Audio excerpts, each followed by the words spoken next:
everybody. My name is Bruce Johnson. I'm the president of the Inter-University Council.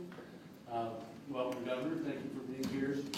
I'd like to introduce our presidents: Jeff Bauer, Shawnee State; Greg Crawford, Miami; Todd Diakins from Kent State; Susan Edwards from Wright State; Christina Johnson from Ohio State; John Lanchel from Neomed; Gary Miller from the University of Akron; Rodney Rogers from Bowling Green State University; Hugh Sherman from Ohio University; and Jack Thomas from Central State University. So I want to welcome everybody. This is the IUC's press conference on hazing, and I would also like to welcome Sherry and Corey Fultz. You know the Fultz family story, and they'll be talking to you a little bit later in the press conference. At this time, I'd like to recognize Rodney Rogers, President, Bowling Green State University. Thank you, Bruce. On behalf of Bowling Green State University, we certainly are pleased to play a role in presenting these anti-hazing principles today. Certainly want to thank my fellow presidents of Ohio's public universities and the Inter-University Council of Ohio. The 14 presidents came together with IUC in a pursuit of the continuous work to do better to combat hazing on all of our campuses. This past spring, BGSU experienced the tragic loss of one of our students, Stone Fultz, and today we have his parents, Corey and Sherry, with us, and his aunt as well. And I certainly want to acknowledge and sincerely thank them for all of their efforts over these past months. They were at the core of these anti-hazing principles. They made a promise to Stone that he wouldn't be left behind, that he wouldn't be forgotten, and that no other individual is left behind in the future. And these anti-hazing principles certainly reflect that commitment. And while BGSU took action to hold the fraternity and those students responsible for these intolerable acts, we held them responsible. But we also recognize that hazing at colleges and universities across the United States is far too common. And so we share this responsibility to ensure that the health and safety of our community, especially our students, are focused on.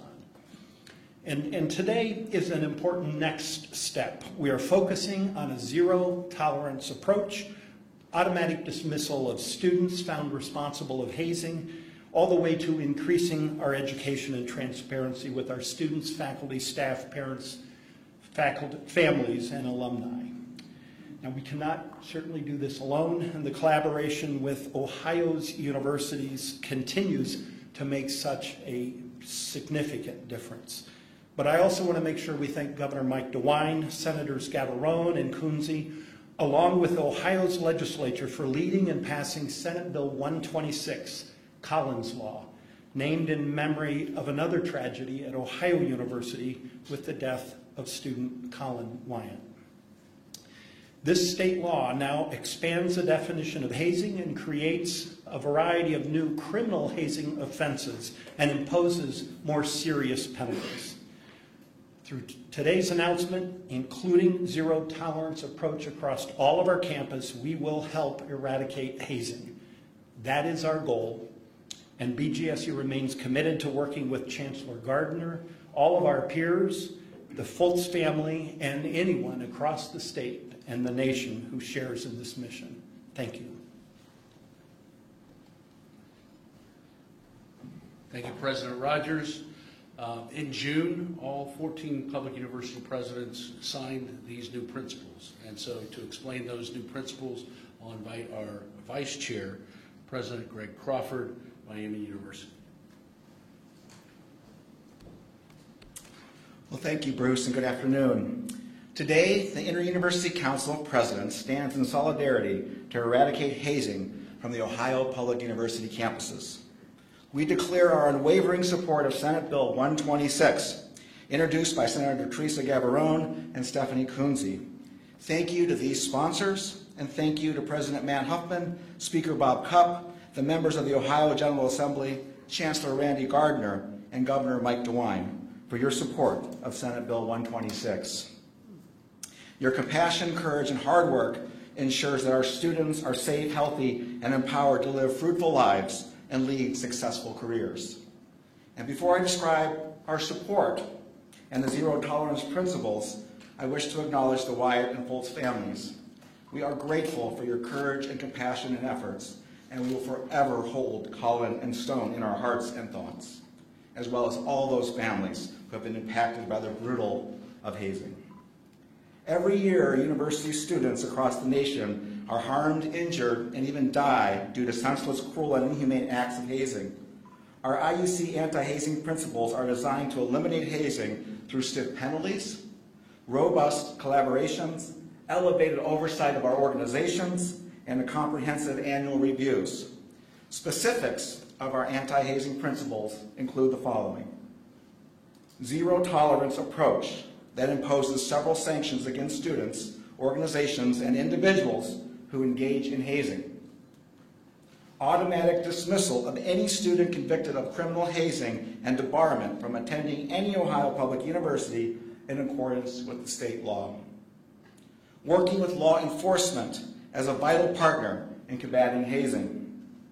Strengthening the role of advisors to student organizations. Educating families and alumni on hazing, including where and how to report it. Improving the content and delivery of anti-hazing education for our students. Providing data on hazing violations to inform students' decisions about joining various organizations, and offering a personal outlet for reporting hazing. By advancing our zero tolerance approach, anti-hazing principles, and our strong support of Senate Bill 126 as a university-wide system, we honor the memory of Colin and Stone. We will do everything within our power to end hazing on our campuses. Thank you. Thank you, Dr. Crawford. I'd also like to recognize the Chancellor.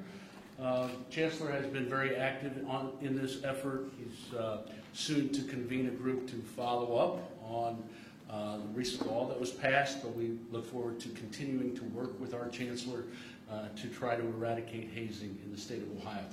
Next, I will introduce Dr. Christina Johnson from The Ohio State University to give her campus's perspective. Thank you, Bruce, and good afternoon, everyone. I want to begin by reiterating our deepest condolences to the Foltz family, who you will hear from shortly on the tragic loss of your son. Your bravery during this time of unimaginable grief and your commitment to preventing a tragedy like this from happening again is the reason we're all here today. Thank you.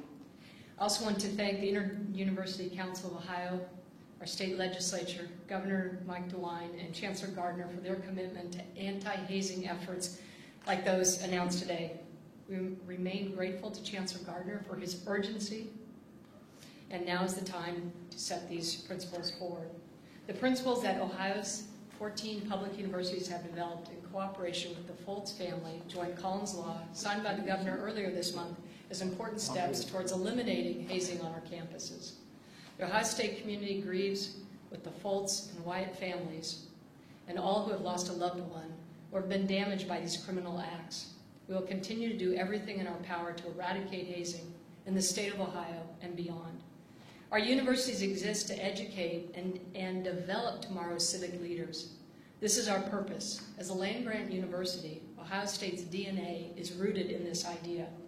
We have a mandate to improve the lives of families in the communities we serve. Hazing is the antithesis of these ideals. It stands in opposition to our principles and violates our deeply held values. We have an innate responsibility to reject it. What I like so much about the principles described by my IUC colleagues today is that we will do what we do best to combat hazing. We will educate. Not only will we take a zero-tolerance approach to incidents of hazing on our campuses, we are already enhancing our ongoing efforts based on the IUC principles being shared here. Specifically, last week, 9 of our student life staff attended the Interdisciplinary Institute for Hazing Prevention training so that they can assess our university-wide hazing prevention education and develop a robust approach to educating our community about the horrors of hazing and how to end it.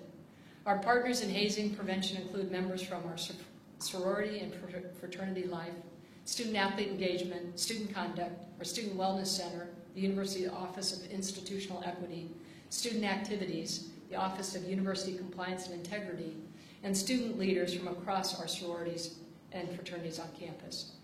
In terms of strengthening the role of our advisors to students groups, we are requiring all student organizations to sign an anti-hazing pledge that also includes the signature of their advisor.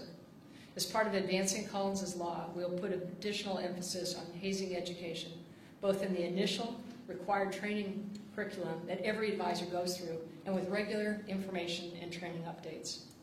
Together, the IUC anti-hazing principles and legislation like Collins' law help ensure that we take a united approach to eradicating hazing. The changes made to the Ohio Revised Code as a result of Collins' law are advancing a statewide approach to educational efforts. Planning is underway right now for involvement in National Hazing Prevention Week in September, with programmatic outreach key to providing education for our students, staff, and advisors early in the fall semester. Also, we're augmenting our communications about unrecognized or underground organizations, utilizing notifications on student iPads, Facebook, live Zoom sessions for families, and multi-channel promotion of the benefits of membership in recognized student organizations. In closing, as Chancellor Gardner said, and I quote, "We can't wait any longer to address this issue head-on and in close collaboration." That is why we're here today, and that is why we as university presidents came together to develop the IUC anti-hazing principles. The safety and well-being of our students and their families is fundamental to our mission as educators and citizens, and together, as Ohioans, we can and will do more. Thank you.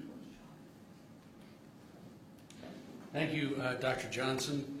Governor, it's been a great partnership. We very much enjoyed your support for the legislation. I know Collins' family very much appreciated your support. We're very pleased that you signed it. We also look forward to working with you in implementation. Governor, your comments. Bruce, thank you very much. Well, today we remember Colin, we remember Stone, we remember all those who have been victims in the past of hazing. We appreciate the work of their families enabling us to pass legislation here in the state.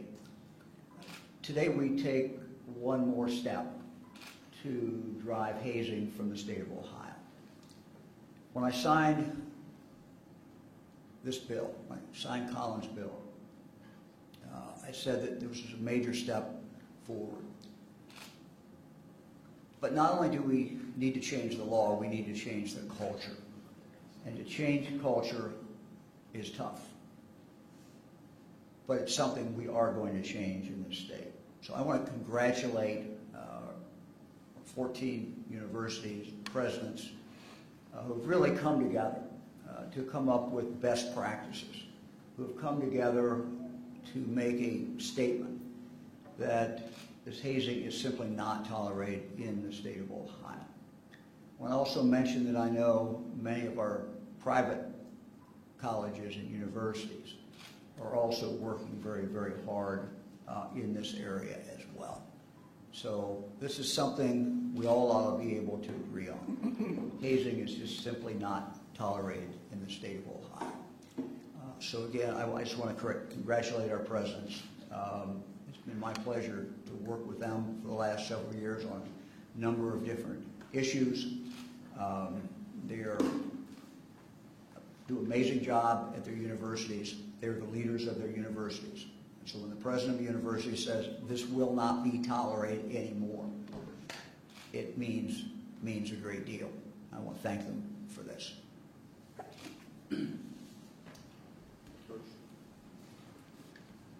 Thank you, Governor. We really appreciate those comments.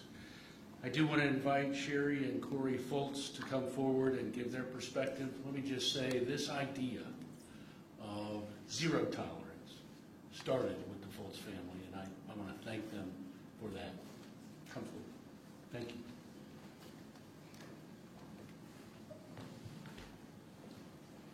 Thank you, President Johnson. Governor DeWine, thank you for all your support through this. This is a very important day in the effort against hazing on our Ohio college campuses. A personal thank you to Dr. Rogers and Natalie Jackson of BGSU for helping us get to this point.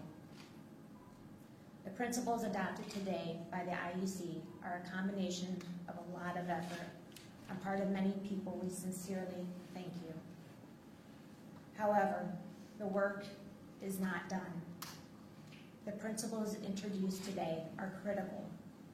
The keys to success will be in the policies and the procedures you create based on these principles and how well you keep your students informed and involved. The first principle is a zero-tolerance approach. To our family, this principle is all about putting stronger penalties in place for individuals and organizations that participate in hazing activities, regardless of the degree of harm. The intent here is to send a clear message. You haze, you're expelled, and if you're part of an organized group, that group is removed from campus as well. You have heard us say before, hazing is abuse, and hazing should not be tolerated in any form. We believe we need to go farther than just focusing on the consequences. We must also find ways to prevent this behavior from occurring in the first place and create a new culture of what is acceptable when students decide to join new groups on campus. We need all of you to help create this new culture.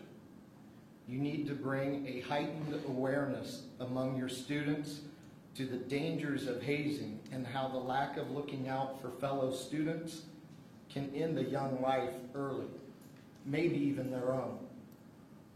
We need all of you as leaders and mentors to these young men and women to ensure that your campus is safe for them to learn and live their lives. Stone would want us to be his voice and never leave him behind. We are counting on you to never leave any one of your students behind, so no other family will endure the pain of losing a loved one like we did. Please, no more deaths from hazing. Thank you for helping us make this promise to our son, Stone. Thank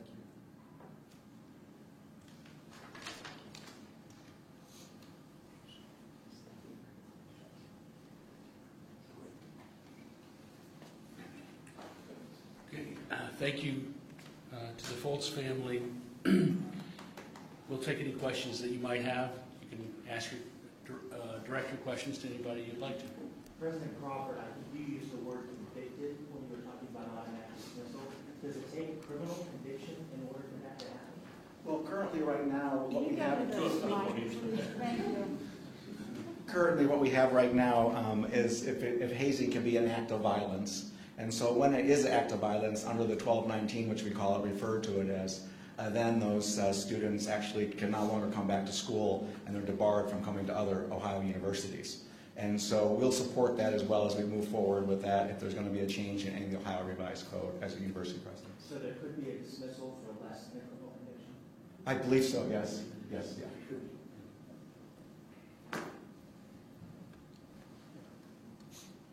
For the other, from Central State, Professor Thomas, for the other schools that were not initially involved in this, or President Edwards, how have you gotten this message across to your students on your campus?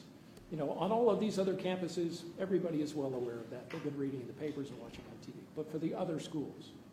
Well, for Central State, we do have policies, and for those students, we have a dean of students who put correspondences out to the entire student body, as well as from the president's office. We want to let people know how serious this is, and that we all stand in solidarity here. I have a question for the governor. Can you talk about why children under 12 are not required to be vaccinated, or sorry, not required to wear masks in schools because they can't be vaccinated? Sure. I want to start off, let me just check some numbers. I want to read these numbers because I think they're very significant. Since January of this year, We have had 16,924 Ohioans with COVID hospitalized who had not been vaccinated. Let me give that again. Since January, there have been 16,924 of our fellow citizens hospitalized. None of them were vaccinated. We've had 205 who have been hospitalized who have, in fact, been vaccinated. If you look at the deaths, what we're reporting, and these do lag behind, but this is what we have. Of the deaths, people who've had COVID since January, 6,812 not vaccinated, 34 vaccinated. These numbers are stunning. We're seeing them across the country. 99% of the hospitalizations, 99% of the hospitalizations for COVID are because that person was not, in fact, vaccinated. So this is an amazingly powerful tool. I think all of us share the goal of having all our children, whose families want them to be able to go to school 5 days a week, beginning in August or whenever the school starts, and to be able to complete the year and do that. We want to see kids in school. For that to happen, it's very important that anybody, any child who can be vaccinated, become vaccinated. Now we know that those 11 and under at this point cannot be vaccinated, but I'm hopeful, it's a hope, that this fall or into early winter, that it will be possible then to vaccinate young children, younger than 12 years of age. We know that not every child can be vaccinated today, and we know that not every child has been vaccinated, even those who can in fact be vaccinated. What we learned last winter was the importance of masking. And we really didn't know it fully until we saw it play out through the year, and we saw it specifically in Ohio. We watched it, and when students were masked in a classroom, it did not spread. It is clear, in response to the question, it is clear that we will need to let this decision be made by the parents, and this decision be made by the schools. We have, throughout our history, been a very local government state, a very local school state. But as governor of the state, I have the obligation to share the best data that we have. And our health department, the health department of the state of Ohio, has the obligation to share the best data they have. And so what we have tried to do in the last few weeks is to have medical professionals brief the people of the state, brief the news media, but through you, brief the people of the state of Ohio on what the situation is. The numbers I just read about the hospitalizations are absolutely stunning. You know, if you want to stay out of the hospital, get the vaccine. Statistics are just absolutely overwhelming. So what our health, Dr. Vanderhoff, two other doctors this morning who joined Dr. Vanderhoff, pediatricians, I think their message was very, very strong. And that is vaccination. If that child can be vaccinated, getting that child vaccinated is your best protection. That child will be able, and that school will be able to stay in school. That they'll be able to stay in school 5 days a week. If the child cannot be vaccinated or is not vaccinated, that wearing the mask, we learned last winter, is extremely, extremely powerful. So you saw today these three medical experts, speaking on behalf of the Ohio Health Department, tell the people of the state of Ohio that these are two tools to be used if you want your child to stay in school. What we don't have is any experience of the COVID going through the state and kids in school not masking. Now, there may have been a school here or a school there, but by and large, last whole school year, we had kids who were masked. And what we saw when we went in and tested it, and we actually tested it, is that you saw very, very little spread directly in the classroom. So schools will make their own decision. I'll make it very clear. This is local. Schools will make the decision.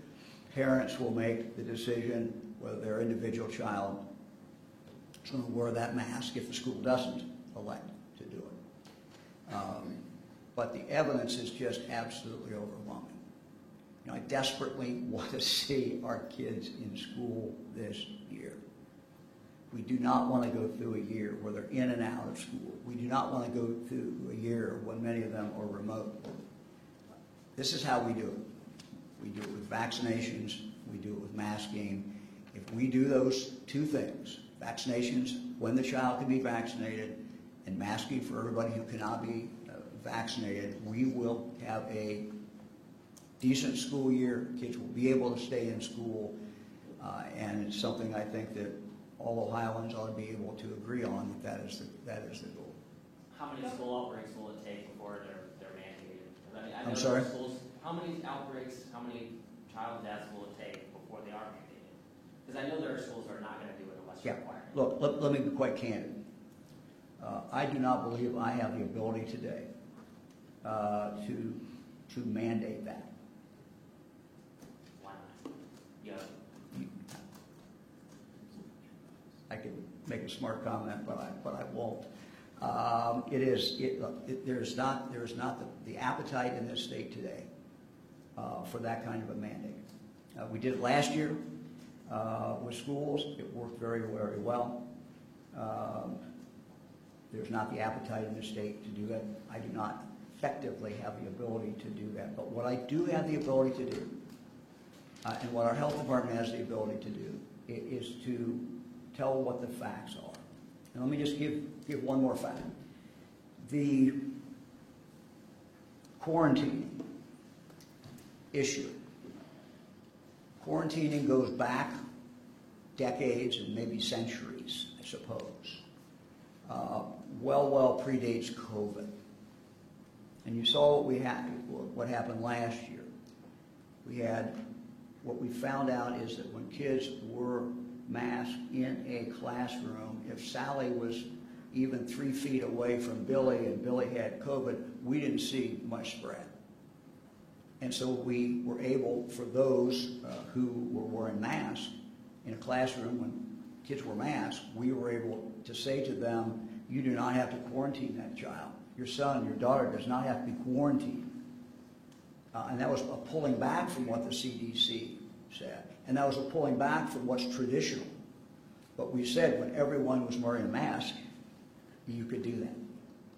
And so I would just, again, point that out to our schools and point that out to parents that as they make decisions about that your child who plays sports, your child who's in the theater, your child who's in debate, whatever they love to do, there's nothing more important than the child being able to find something, a passion that they have, that they love to do.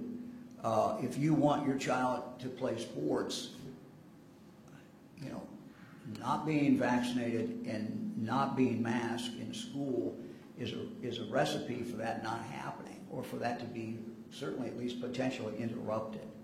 So much better chance everybody in the classroom is masked because the protocols that will be by the local health department are simply different based upon that fact. So that's just a fact and something for people to weigh.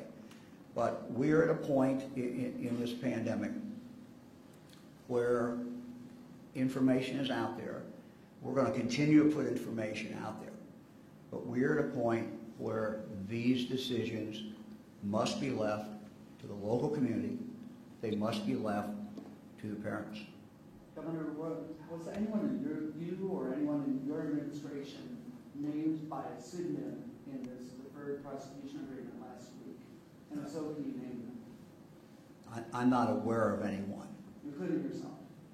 Yeah, including myself. I'm not aware of anyone. First Energy, very important company to the state, very important company to Akron community. My position during the campaign was very clear. They had 2 nuclear plants that might go away. My position was that they needed to continue to employ people, that this was non-carbon production of energy, and therefore it was good. In regard to Mr. Randazzo, everyone knew he'd worked for First Energy, and that was not a question. Everyone also knew he had worked for a lot of different companies. He'd worked both sides of it. He'd worked for the utilities. He'd worked for the consumers, and so he was picked by our administration, picked by me, for the reason that he had expertise in this area. I mean, he'd been on both sides of it, understood the issues. So that is why he was picked. Governor, did you actually read the deferred prosecution agreement thoroughly? Sound like my 7th grade teacher. I will tell you, I did not go back and read it twice. I read it quickly.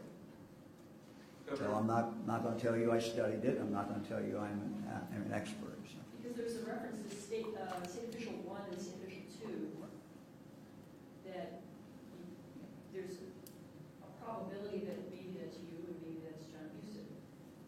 So you answered Jeremy's question that you don't think there's anybody in your administration that's named by the pseudonyms, but you only read the agreement quickly, correct? That's correct. I only read it quickly, but I did focus on, since you had called my office and asked questions about those 2 individuals, and that was the very question you asked, I did go back and I certainly did look at those sections. So it's not you. The official 1 is not you. I would not recognize me from that. No, I would not. No. When did you learn that First Energy had paid Sam Randazzo $4.3 million? Well, I did not know that before we hired him.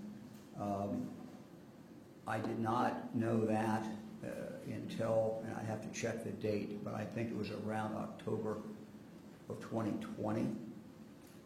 And I believe that came in a call from Mr. Randazzo to my chief of staff, and she in turn informed me. I don't know the timing of that, but before he was hired, no, I certainly did not know. Now, did I know that Sam Randazzo worked for First Energy? Of course.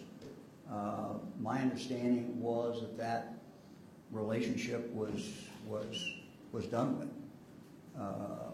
That he was actually, what we were told by him was he was coming out of retirement. That's what I knew. Governor, to follow up on that, in May and December of 2018, documents from First Energy Solutions bankruptcy listed companies that appeared in Sam Randazzo's financial disclosure. Were you aware of just how recent his ties to First Energy were? No, but I knew he worked for First Energy. What I knew was that relationship was over with. And that would have been the important thing to me, whether or not it had been 6 months or whatever the period of time it had been. Everybody knew Sam Randazzo had worked for First Energy, so it wasn't an issue. my understanding was that had been terminated, that relationship had been terminated, and we, you know, we move on. I mean, look, Mr. Randazzo had asked by people on my team, is there do you have any conflict? These are standard questions that you're going to ask to any person. Anything going to embarrass the governor? Any conflicts? And the answer he gave was no. Thought the relationship was over with. Never a secret that he had a relationship with them. I'm sorry, did First Energy executives push your administration to put Sam Randazzo on the PSTO? No.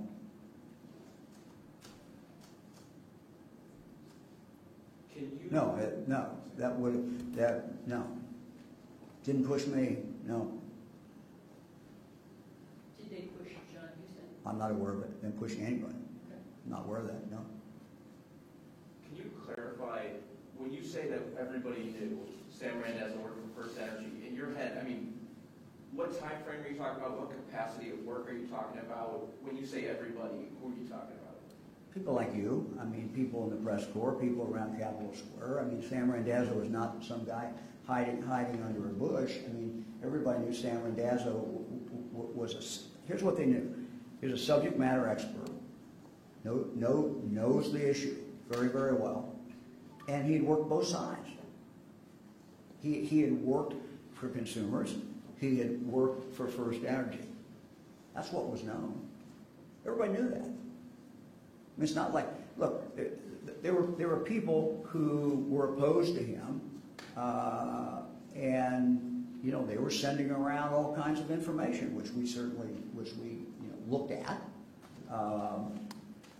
questioned him about, and none of it. But that was all public information. All right, when you say they were sending around all kinds of information trying to block his appointment, are you talking about the dossier that was handed to Laurel Dawson? Well, I don't know if it's a dossier. I saw some papers that I know were left in our office. Yeah, I saw them at the time, some papers. Governor, your office announced it's going to donate those First Energy donations to your campaign, to Boys and Girls Club. Yes. Do you know how much money that is, and does that include money donated by First Energy executives and their families? Yes. It'll include, here's what it will include, and I think the check has been written, and we probably, when we walk out of here, can get you the total number. It's over $100,000. It includes PAC money. It would include any executives. Do you know how far back that goes? It would go back to the only campaigns that are still in existence, which is DeWine Houston for Ohio, and it would have gone back. It would have gone back DeWine for Ohio before that, before John and I came together. So, you know, in that cycle, it would include anything in that cycle as far as that entity. Is there any money that went to securing Ohio's future and protecting Ohio that's going to also be donated? No, I mean, look, we no. I have a question for Mr. Johnson. You want to give me a break here? If you, Who did you direct it to? oh, Mr. Johnson, the president CEO of the IUC. Oh, that's me. Oh, okay. Sorry. I know you had walked up at one time. Okay. Thank you for having this briefing today. I wanted to ask, we mentioned culture a lot today, changing the culture, and especially within university students. How do you guys go about doing that? Because right now, telling on someone who is hazing isn't the cool thing to do. So how are you guys going about changing that culture? Thanks for the question. I'll just reflect on what Dr. Johnson said earlier. First, culture change is always hard. And two, we're professional educators. And so we believe in human spirit and their ability to see the greater good, the better good of people. And so I think as they learn that incidental hazing is not acceptable, serious hazing is not acceptable, will get you expelled from the university and put in prison, that hopefully will begin a new discussion. But it is a culture change. It's not cute to treat people differently. It's not funny to have people drink too much alcohol. And that requires a significant investment of time, energy, and resources, and these presidents are absolutely committed to it. When you say education, do you mean taking classes? Do you mean holding, Yeah, it's more along the lines, and I'll let any president speak up if they have a different perspective, but it's more along the line of training.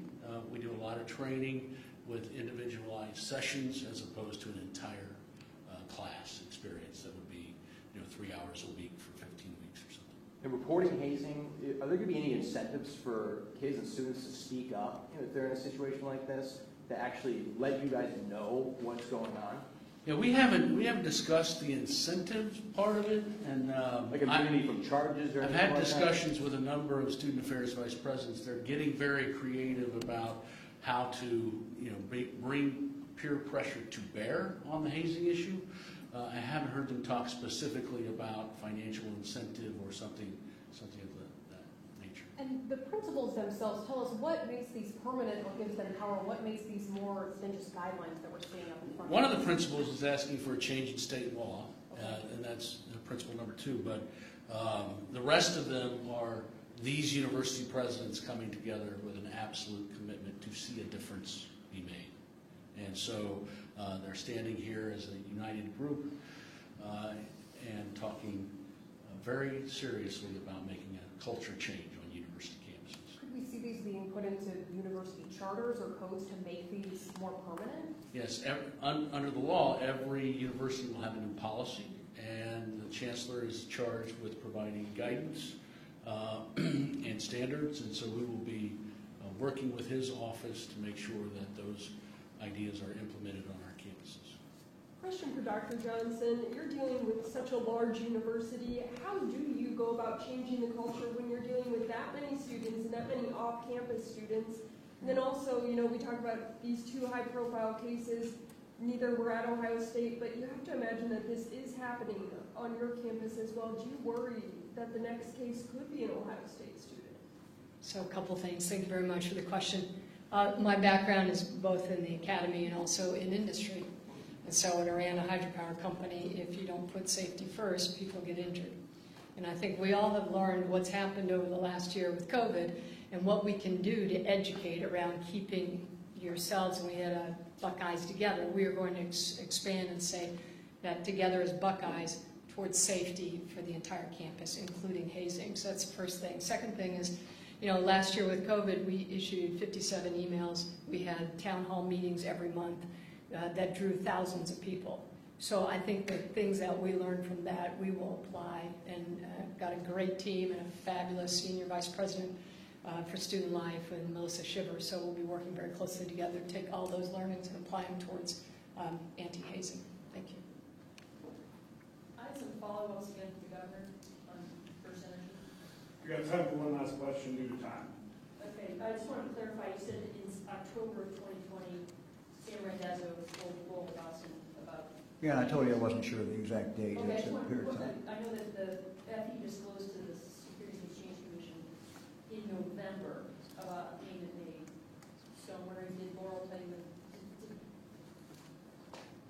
I'm wondering if November was that. Did you actually sit on the information for a month, or do you think the disclosure came around same time as First Energy disclosed to you? Yes. I don't know the date. I told you I didn't know the date. I don't know the date. I mean, the operable point was that, before he was hired, we did not know that. I did not have any indication of that at all. Well, all I knew was he doesn't work for First Energy, and that was over with, and that he answered the questions that there was he had no conflict. So that's it. But also on December 18, 2018, you had dinner at the Athletic Club with Chuck Jones and Mike Dowling. What did you discuss? Did you discuss the appointment of Randazzo? No. It was. What is the date? December 18,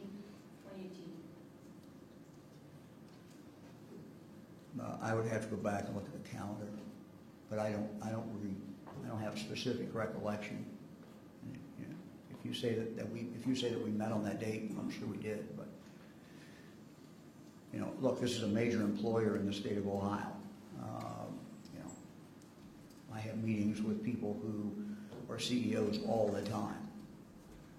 This is a major industry, major company, but I don't have a specific recollection, but it would have been in a more general conversation. If it was December 2018, that is after the election, so it would have been, you know, looking to the future of Ohio, but I don't have any specific recollection.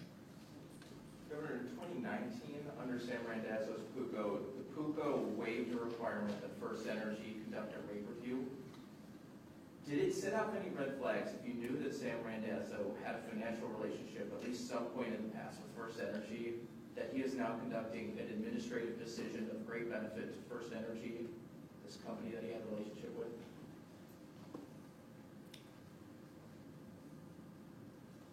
Well, our understanding was, you say financial relationship. I would describe that as he worked for them. He did work for them. He was paid for that. We knew that. Everybody knew that. So there's no new information that's available at that point. So, you know, no new information as far as I was concerned. All right, thank you all. Thank you all very much. I want to thank the governor, and I'd like to thank the Foltz family specifically for your help today.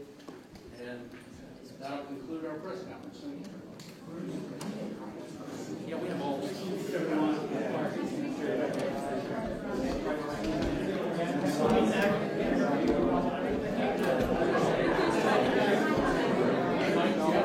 Yeah, the packets for members of the media who are interested in the anti-hazing issue, we have packets and they are in the back of the room and you can grab one as we talk about it.